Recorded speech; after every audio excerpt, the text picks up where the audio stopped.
মুসলিমের যে নিয়ম কানুন গুলো সব দিক থেকেই মানে আমার মনে একটা বিশ্বাস আছে, আর সব দিকগুলোই আমার ভালো লাগেছে। যার কারণে আমি এগুলো দেখতে দেখতে আমি রিসার্চ করছি, তারপরে আমি মুসলিম ধর্ম গ্রহণ করছি। এই যে ইসলাম ধর্মটা যেহেতু তুমি গ্রহণ করেছো আর কি, এটা কত বছর বা আজ থেকে কয়দিন হলো? একজন মুসলিমের কাহিনী নিয়ে আপনাদের সামনে তুলে ধরবো। বিশেষ করে তিনি বয়স কিন্তু অত্যন্ত কম, এবং তার চারিত্রিকগতভাবে তিনি ছোটবেলা থেকেই এই ইসলামের প্রতি প্রচন্ড একজন অনুরাগী মানুষ। বড় দুঃখজনক হলো এবং বাস্তবতা সত্য হলো তিনি এক বাপের এবং এক মায়ের একটি সন্তান। বাবা মায়ের তিন সন্তানের মধ্যে এই ছেলেটি সবার বড়, এবং পাশাপাশি তার দুটি বোন আছে।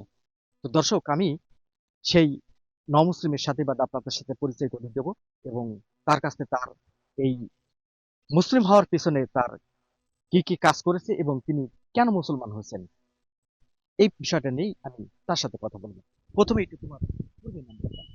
আমার পূর্বের নাম হচ্ছে দীপঙ্কর দাস। আর বর্তমান?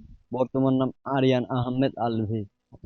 আলবি ভাই, আমি প্রথমে একটু জানতে চাচ্ছি, বয়স কত কত? আহ, বর্তমান বয়স আমার 18+। 18 প্লাস। তো এই বয়সে তো করার কথা ছিল পড়াশোনা, কিন্তু পড়াশোনা না করে কেন তুমি এই ইসলামের প্রতি আকৃষ্ট হয়ে এই ইসলাম ধর্ম গ্রহণ করলে, যদি একটু এর সংক্ষেপে। এখন বয়সটা হয়তোবা পড়াশোনা ছিল, কিন্তু আহ, বাবা মা মধ্যবিত্ত, যার কারণে পড়াশোনা ওইভাবে করা হয়নি। ছোটবেলা থেকে আর কি কাজের মাধ্যমে ঢুকে গেছি। আর কাজের মাধ্যমে ঢুকে যাওয়ার পরেই আর বন্ধু বান্ধবের সাথে, মুসলমান বন্ধু বান্ধবের সাথে মেলামেশা ছিল। তো তাদের থেকে ধরেন মানে তাদের দেখি, ইসলাম দেখি, তারা ইসলাম গ্রহণ মানে তারা ইসলাম পালন করছে, তারা তাদের মতো ধর্ম পালন করে চলছে। এগুলো দেখি, কাজের মাধ্যমে ঢুকছি, যেখানে কাজ করছি ওইখানে দেখছি যে ইসলামের যে বিষয়গুলো তারা সেগুলো নিয়ম কানুন গুলো মেনে চলছে। আর এগুলো দেখতে দেখতে আমার ভিতরে একটা ইচ্ছা, একটা আকর্ষণ চলে আসছে যে এই ধর্মটা তো আসলেই এত সুন্দর, এত নিয়ম কানুন, এত ভালো। এগুলো দেখতে দেখতে ধরেন আমি আস্তে আস্তে রিসার্চ করতে শুরু করলাম, জানতে শুরু করলাম। মানে নিজের ভিতরে এই গবেষণাটা শুরু আর কি। হ্যাঁ হ্যাঁ, নিজের ভিতর থেকেই, আমার নিজের ভিতর থেকে এই গবেষণাটা শুরু, দেখতে দেখতে আর নিজের ভিতর থেকেই। জি। মানে তুমি যেহেতু হিন্দু ছিলে আর কি, বা হিন্দু ধর্ম ছিলে আর কি, তোমার বাবা মা তো আছে আর কি। তো এখন প্রশ্ন, কোন জায়গাটা সবচেয়ে তোমার বেশি খারাপ লেগেছে, যার প্রেক্ষিতে তোমার ওই ভিতরে সবসময় জন্য নাড়া দিত, যার যে আমাকে মুসলমান হতে হবে? মানে মানে একটা এটা তো পয়েন্ট তো ছিল নিশ্চয়, যে ওই জিনিসটা আমার ভালো লাগে না, যার প্রেক্ষিতে আমি ওটা করতে আমার ভালো লাগে না। ও, যেমন হচ্ছে এই যে মূর্তি পূজা, তারপরে এই যে মূর্তি পূজা, তারপরে এই যে নারী মানে এই যে যেভাবে খোলামেলা হয়ে চলাফেরা বা যে নিয়ম কানুন গুলো কোনো কিছুই আমার ভালো লাগেনি। আর মানে ওদের যে সংস্কৃতিটা, কোন সংস্কৃতিটাই মোট কথা তোমার মনের দিক থেকে আর কি বিষয়টা ভাবে, মানে স্বাভাবিকভাবে মেনে নিতে পারছো না আর কি। না না, স্বাভাবিকভাবে আমি মেনে নিতে পারিনি। আর মুসলিমের যে নিয়ম কানুন গুলো সব দিক থেকেই মানে আমার মনে একটা বিশ্বাস আছে, আর সব দিকগুলোই আমার ভালো লাগেছে। যার কারণে আমি এগুলো দেখতে দেখতে আমি রিসার্চ করছি, তারপরে আমি মুসলিম ধর্ম গ্রহণ করছি। এই যে ইসলাম ধর্মটা যেহেতু তুমি গ্রহণ করেছো আর কি, এটা কত বছর বা আজ থেকে কয়দিন হলো? 6 মাস+, 7 মাস কাছাকাছি। মানে বর্তমান 7 মাস রান চলছে আর কি। বর্তমানে কার মাধ্যমে এই ইসলামটা গ্রহণ করলে, মানে সেই ব্যক্তিটা কে, যে ব্যক্তি তোমাকে অনুপ্রাণিত করেছে এবং কালিমা পড়ে তোমাকে মুসলমান আহ, সেই ব্যক্তি হলো সালমান সালমান ভাই, সালমান ফার্সি ভাই। ওনার মাধ্যমে, মানে ওনার মাধ্যমে তুমি কিভাবে পরিচিত, কিভাবে তার সাথে যোগাযোগটা করলে আর কি? আচ্ছা, এখানে আমি যেখানে কাজ করি বর্তমানে, তো আমি এদেরকে জানাইছিলাম যে আমি তো এরকম মুসলিম হতে চাই, অনেক আগে থেকে জানাইছিলাম। তো তারা আমাকে প্রথমে বলছিল আচ্ছা ঠিক আছে, এটা তো ভালো কথা, তুমি আগে আমাদের মুসলমানের যে নিয়ম কানুন গুলো তুমি আগে দেখো, সেগুলো শিখো। আর তোমার তো এখনো বয়স পূর্ণ হয় নাই, তো তুমি ততদিন পর্যন্ত এগুলো শিখতে থাকো, বয়স পুজে গেলে তুমি মুসলমান হয়ে। তো আমি বয়স পূজার আগেই আমি যেগুলো মুসলিমের যেগুলো জানার কথা, মানে সেগুলো আমি টুকটাক তাদের থেকে জানছি, আরো কিছু রিসার্চ করছি। জানার পরে আমি বলছিলাম যে এরকম যে আমি মুসলিম হব, আমাকে ব্যবস্থা করে দেন। কে বলছে এ কথা, মানে তুমি নিজেই বলছো আর কি? আমি নিজেই বলছি। কাকে বলছে কথাটা? আমি বলছিলাম আমাদের দোকানে একটা স্টাফকে। ওরা কি বলছেন? উনি কি বলছে তখন? উনি বলছে যে আচ্ছা ঠিক আছে, আমি এই ব্যাপারটা আমি দেখবো। পরে উনি একটা হুজুর বললো, যে একটা হুজুরের ডাকছিল সালমান ভাইকে। সালমান ভাই আসছে, সালমান ভাই আসার পরে বললো যে তুমি এনার সাথে কথা বলতে পারো।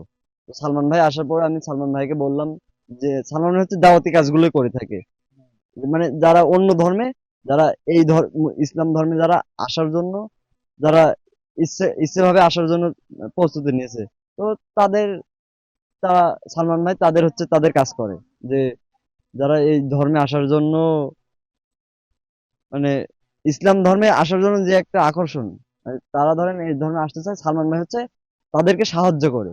সহযোগিতা হিসেবে এক কথা বলা যায় যে মোট কথা সহযোগিতা হিসেবে তিনি কাজগুলো করেন আর কি। দাওয়াতি কাজগুলো করে থাকেন।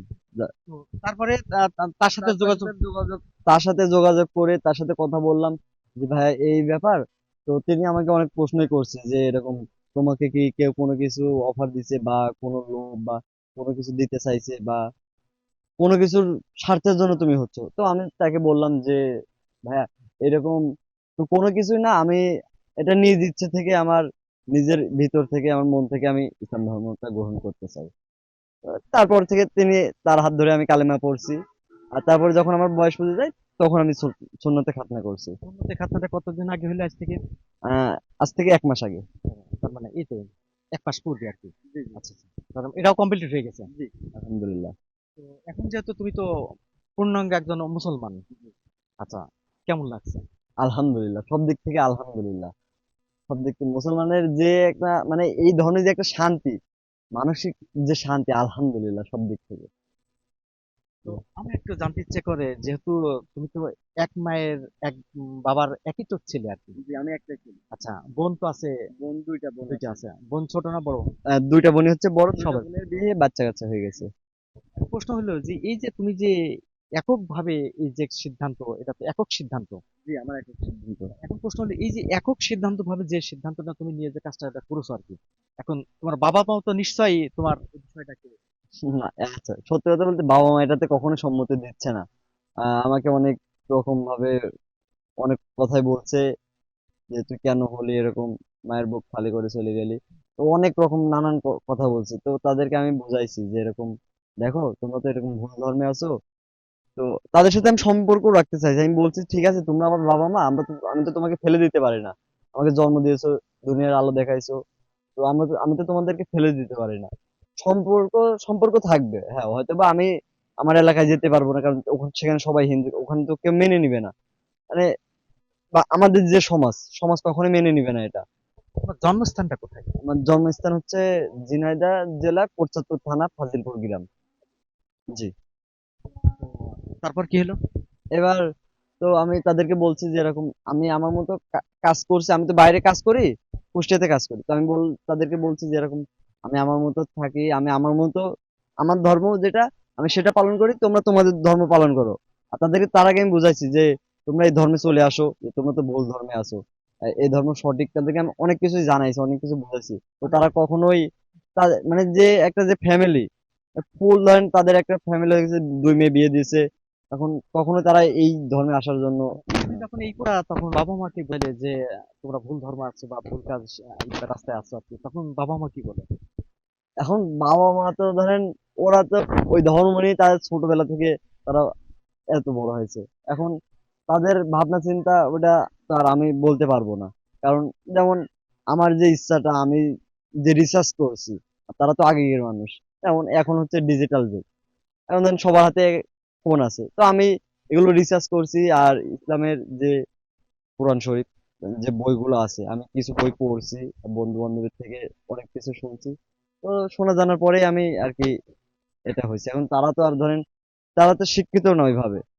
কারণ তারা কখনোই, মানে তারা জানতেই চায় না যে যে সত্য কোনটা আর মিথ্যা কোনটা। তুমি পড়াশোনা কত দূর জানো? মানে স্কুলে তো পড়াশোনা করেছো। জি। আহ, পড়াশোনা করছি আমি ক্লাস 7 পর্যন্ত। তারপরে হচ্ছে লকডাউন দিছে, তখন থেকে কাজের মাধ্যমে ঢুকে গেছি। পরে 9-এ পরীক্ষা দিছে, 9-এ পরীক্ষা দিয়ে ক্লাস 10-এ উঠছিলাম। তারপর থেকে আর পড়াশোনা হয়নি। তারপর থেকে ইচ্ছা ছিল যে এরকম মুসলমান হওয়ার যে ইচ্ছেটা আমার অনেক আগে থেকে, কিন্তু আমি, মানে অনেক জায়গায় আমি বাইরে গেছি, অনেক কাজে গেছি। ইচ্ছেটা এমন ছিল যে আমি কোথাও এক জায়গায় কাজে যাব, যেখানে আমি নিজের মতো করে থাকতে পারবো, নিজে কাজ করে আমি খেতে পারবো। আমি তো মুসলমান হলাম, বাড়ি থেকে বের করে দিবে। তো ইচ্ছাটা ছিল এরকম যে কোন এক জায়গায় যে আমি যদি এরকম পরিস্থিতি হয়ে ওঠে, তখন আমি তাদেরকে প্রকাশ করব, তার আগে আমি কখনো প্রকাশ করিনি। তো এখানে আসছিলাম, এখানে আসার পরে কাজ করছি। কাজ এখানে বলতে কোন জায়গায় কে কাজ? মানে কুষ্টিয়া আরাফাত মোটর গেজেটে, হাউজিং ডি ব্লক সদর। এখানে কি হিসাবে কাজ করছো? আহ, এখানে বাইকের কাজ করি। মানে মিস্ত্রি হিসেবে এখানে? হ্যাঁ, আমি আগে ওইরকম কাজ জানতাম না। এখানে এসে আমার ভাইয়ের থেকে, আরাফাত ভাইয়ের থেকে আমি সবকিছু নিজে আমার শেখাইছে। তো এখন মিস্ত্রি হিসাবে কাজ করি। তো এখানে কাজ করার পরে যখন দেখলাম যে সবকিছু ঠিক আছে, আমি নিজে কাজ করে যখন সে আমার দায়িত্ব নিছে, আমি খাওয়া দাওয়া করতে পারছি, ঠিক মতো চলতে পারছি, তখন আমি তাদেরকে প্রকাশ করছি যে ভাইয়া এরকম ব্যাপার, আমি মুসলিম হওয়ার ইচ্ছাটা অনেক আগে থেকে, তো আমি মুসলিম হতে চাই। তখন তাদেরকে বলছি।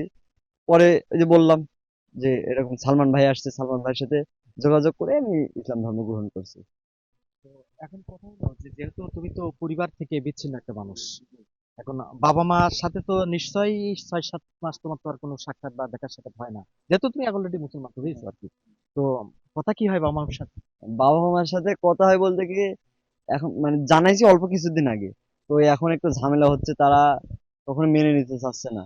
অনেক বকাবাজি করছে, আরো অনেক কিছুই বলছে, এমনকি আমাকে মেরে ফেলারও হুমকি দিচ্ছে। বাবা মা কি বলছে? মেরে ফেলারও হুমকি দিচ্ছে। আর আরো অনেক কথাই বলছে, অনেক খারাপ খারাপ কথা বলছে। আরো অনেক লোভ দেখাচ্ছে, মানে আমাকে বলছে তুই এই ধর্মে চলে আয়, তুই ফিরে আয়, তুই যা চাবি তো তাই দেবো। অনেক কিছু লোভ দেখাইছে, অনেক কিছু দিতে চাইছে। তারপর আমি কখনো ওই ধর্মে আর তোমার কি বক্তব্য এখানে, যেহেতু তারা যেহেতু লোভ দেখাচ্ছে আর কি, তোমার কি বক্তব্য? আহ, এখন আমার বক্তব্য এটাই যে আমাকে যদি কোটি কোটি টাকা বা কোটি কোটি সম্পদও দেওয়া হয়, তাও আমি ইসলাম ধর্ম ছেড়ে আমি যাব না। কেন? ইসলাম ধর্ম, আমি যেহেতু ইসলাম ধর্ম গ্রহণ করছি, আমি তো নিজের মন থেকে একটা ইমান থেকে ইসলাম ধর্মটা গ্রহণ করছি। আমি তো কোনো কিছু স্বার্থের জন্য আমি ইসলাম ধর্ম গ্রহণ করি নাই। আমি নিজে ইমান থেকে গ্রহণ করছি। আর 2 দিনের দুনিয়া, আজকে বেঁচে আছি, কালকে নাও থাকতে পারি, আমার ওই পারে যে হিসাব দেওয়া লাগবে। আমি যদি আজকে যদি স্বার্থের জন্য আমি ওই ধর্মে চলে যাই, আমার ওই পারে যে আমার এই হিসাব দেওয়া লাগবে। বয়স তো অল্প, কিন্তু তোমার এই যে ভিতরে যে কথাগুলো কিভাবে তুমি উপলব্ধি করলে যে আসলে যে 2 দিনের দুনিয়া, সুতরাং আমাকে ভালো ভালো কাজ করতে হবে, ভালো কাজ করতে করলে এই কাজ করতে হবে, মানে এই যে উপলব্ধির বিষয়টা আসলে এটা কিভাবে উপলব্ধি করলে? সবই আল্লাহ তাআলার নিয়ামত।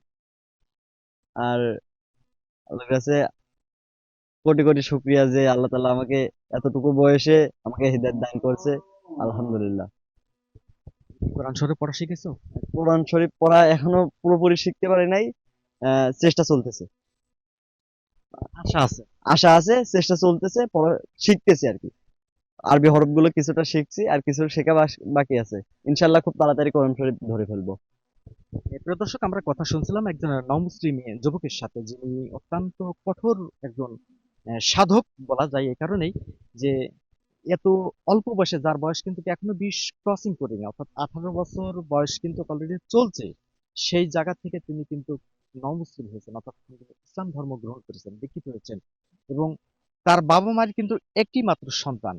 বাবা মা কিন্তু এখনো কিন্তু তার কাছে কিন্তু বা তাদেরকে নেওয়ার জন্য কিন্তু তাকে কিন্তু বহু রকমের প্রলোভন এবং অর্থ করে থেকে শুরু করে সমস্ত কিছু কিন্তু তাকে প্রলোভন কিন্তু দিচ্ছে, কিন্তু তার যে এই যে ইমানের যে জায়গা, সেই ইমানের জায়গায় দেখুন কত বাস্তবতা হলি, অথচ আমরা যারা মুসলমান হিসেবে যারা আছি তারা কতটুকু এই কথার মধ্য দিয়ে কিন্তু আসলে যদি কম্পেয়ার যদি আমরা যদি করতে চাই, যে আসলে ইমানের যে শক্তিটা কিন্তু এটা কিন্তু তার বাস্তব প্রমাণ। তো দর্শক, আমরা আরেকটু এই নমুসলিম যুবকের সাথে একটু কথা বলবো যে এই যে তোমার যে দৃঢ় অবস্থান, যেহেতু তুমি নিজেও বললেন যে আমি কোনো ক্রমেই যেহেতু আর ফেরত তো যেতে চাচ্ছ না আর কি।